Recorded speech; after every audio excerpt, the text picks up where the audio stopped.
A good week, a good week. I'm feeling really calm in a good way. I wouldn't say I'm up on cloud nine or on elations, but I've had a really good week. It's been good being back at our dojo. I know it's a little bit different for you with your setup and everything, but it feels, I don't like using the word normal, but there's a form of usual business again.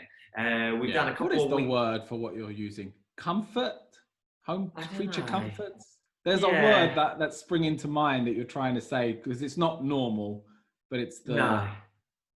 I don't know. It'll come. Yeah. Carry on. Sorry. And even with the restrictions that we're having to put in place to social distancing, the one way in, one way out, all of that kind of thing, in just a week, everyone's settled into it. Everyone's like, the instructors, the students, the parents, everyone's like, yeah. So it feels like one can start to put some goals ahead. One can start to, yeah, I feel like one's heading in a nice direction.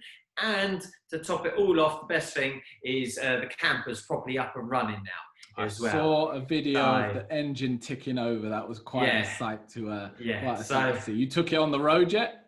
yeah, so I rebuilt it, reassembled it. I didn't rebuild the entire engine because I don't have the tools for that. So I got a block and I reassembled it, put it back in, and you think, oh, I just turn the key and just start. No such luck. So we had a fuel line issue. We had a electrical issue, no spark, which turned out to be nothing. I had a friend who's a mechanic came out around, and he didn't actually do anything but test stuff, and then tested it again, and it worked.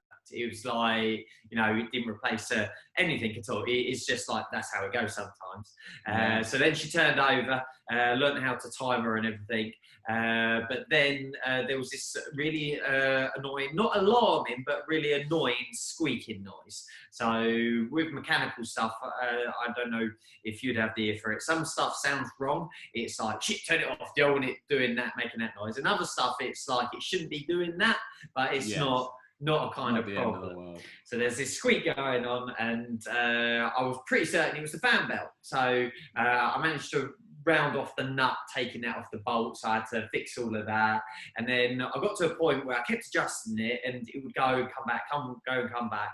And then I thought, well, the neighbour said, just leave the fan belt off and run it. And it was still squeaking. It still wasn't even the fan belt. Right. So that's when the neighbours, I got 3 neighbours, they're all coming around, really nice neighbours, saying hello, giving advice. And they're like, oh, it might be the thrush bearings. So where the engine meets the clutch, because it's all a new clutch and everything else.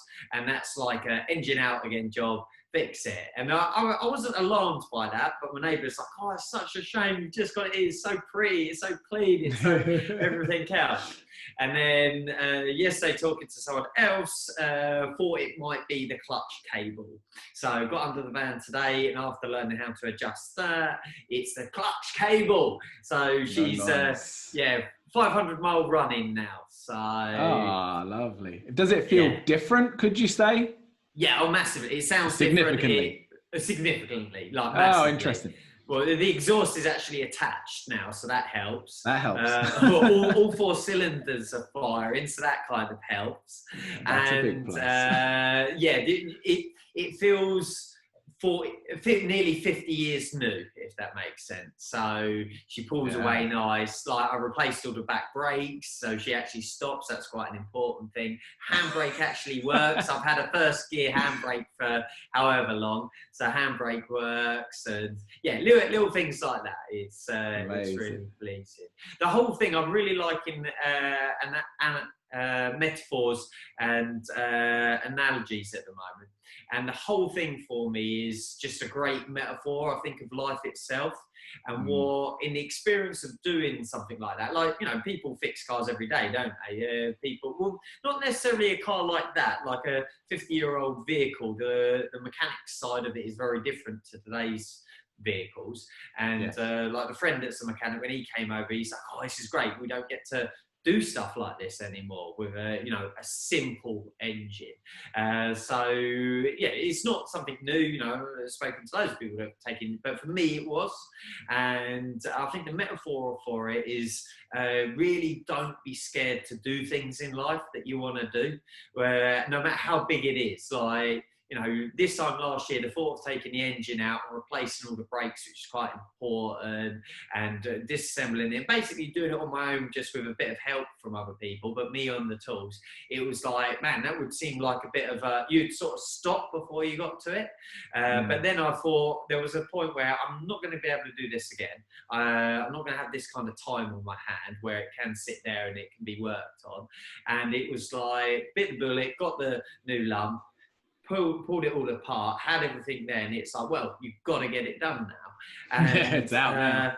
I just learned so much. So when I look at the van, I don't look at it going, oh, well, what if that? It's almost like, I don't know how to explain. It's like the Matrix. You look at it and you can see how it operates, how it works. There's not a thing I can't fix on it now. And that's a really nice feeling to have.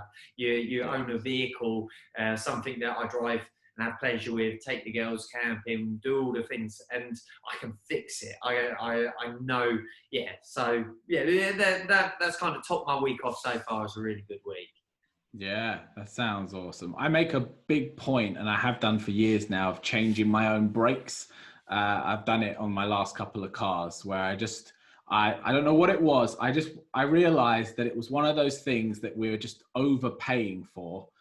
With all respect to mechanics, they deserve to get paid. They deserve to get things for their labor. But when you look at it, when I watched a video on it, I was like, this is just far too simple for me to give to someone else to do. I can do this.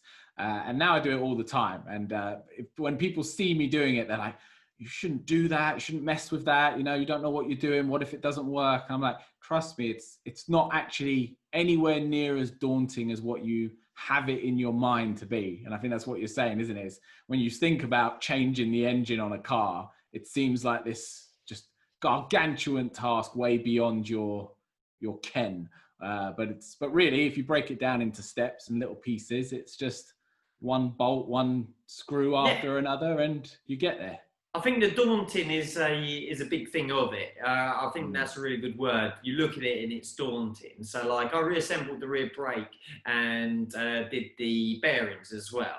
And it's like I got down to the bearings and it's like, how do you get these out? Like I'm going to need a machine press or something. And then that means taking that off to get it to a machine and that. So I found through this whole process, I've learned there's always a way around it. So got a hammer and a flat-headed chisel and chiseled them out and put them back in. Yeah, with a bit of force and it's absolutely fine. And, you know, YouTube is a godsend, but I've also got a traditional Haynes manual, so I'm jumping between pages to that. And then there's some things a little bit more intricate, like the timing, for instance. It's like I just had no idea how you timed an engine. I understand the idea of it on a 4-cylinder, it's got all fire and it's all got a B time, but I had no understanding. And then, watch a little YouTube video and it's like, oh, okay, I marked that there, turn it. And it's like, it's really satisfying once you do something like that as well. It's like, I feel like, I've got that done. So, that was pleasing.